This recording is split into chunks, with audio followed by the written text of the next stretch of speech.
Major escalation in the Middle East. Tensions over the weekend, reigniting international concern of a wider confrontation. Israel and Hezbollah exchanged heavy fire early Sunday morning, as with the Iran-backed group saying it was acting in retaliation to the assassination last month of a top commander. The two sides have since offered conflicting accounts of the outcome of this exchange. Israel says it bombed dozens of Lebanese sites to thwart a large-scale attack, while Hezbollah says it was still able to launch hundreds of rockets as well as drones.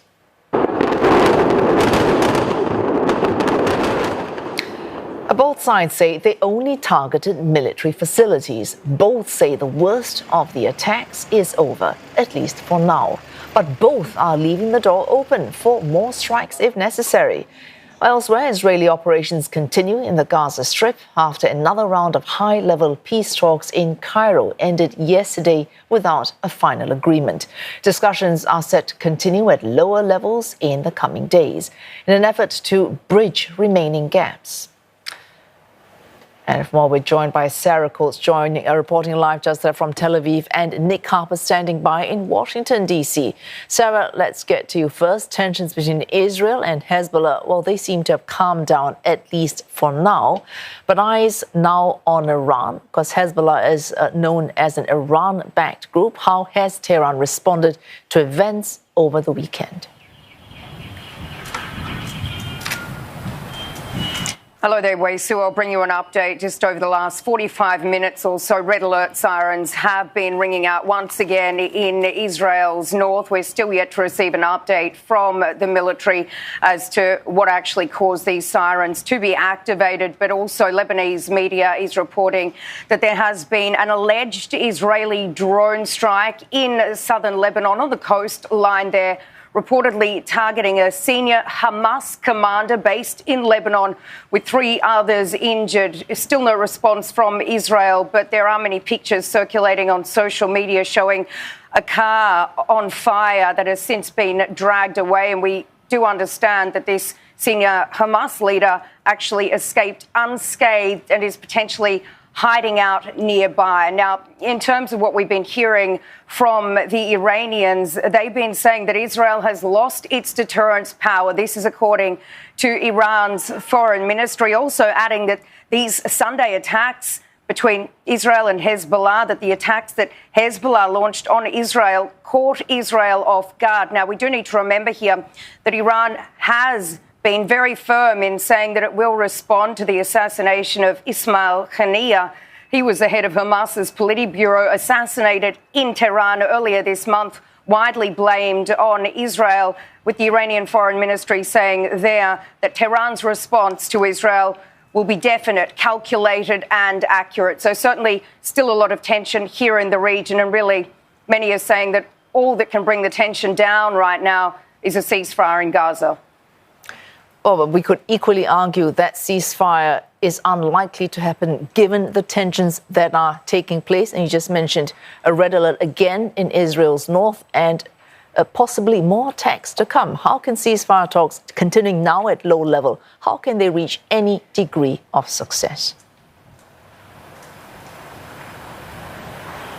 There's really not too much optimism, Wei-Su, around these ceasefire talks. We do understand that, as you mentioned, a low-level delegation will remain in Cairo to try and bridge this gap between Israel and Hamas. Really, the only kind of optimism we're hearing here is from the United States. But basically, from what I've been hearing from senior Israeli officials and what senior Hamas officials have been quoted as saying is these gaps are just far too wide. Now, the main one here is, of course, Israel's presence on the Philadelphia corridor. That's that very narrow strip of land that separates Gaza and Egypt, and one that the Israeli Prime Minister Benjamin Netanyahu says he will not pull out of, saying that this could see a resurgence of weapons smuggling from Gaza and Egypt. All right, let's bring Nick in now, staying by in Washington, D.C. Nick, we just heard from Sarah there. Any optimism on these ceasefire talks that we're hearing is coming from Washington? How has the U.S. reacted now, considering that they have tried to stay optimistic? How has it reacted to the latest escalation between Israel and Hezbollah? Yeah, it's interesting, Wayso, as Sarah mentioned there is that optimism from the US side, but it seems to be the only side that's really providing any optimism at this point. Over the course of the weekend, we know that President Joe Biden was closely engaged in what was taking place in the Middle East. We're told that he was briefed by various officials. He was in touch with his national security team. He was closely monitoring events, but he also got US officials to communicate closely, the White House says, with top Israeli leaders as well. Again, we saw that staunch defense of Israel and its right to defend itself. And we also had notification of a phone call that took place between Lloyd Austin, the US Defense Secretary, and his counterpart in Israel, Yoav Gallant. And in that call, again, we had Lloyd Austin reiterating the US's right, or rather Israel's right to defend itself, and saying that the plans to pull out two carrier strike groups that the US had sent to the region would not take place anytime soon. He was ordering them to remain in the region. But there is that concern, that real worry that the events that we saw over the course of the weekend are exactly the type of events that the US has been warning about, having the potential to spread this conflict even wider. Well, Nick, in fact, just last week, Secretary of State Antony Blinken was in the Middle East trying to get this ceasefire deal, in his words, over the finish line.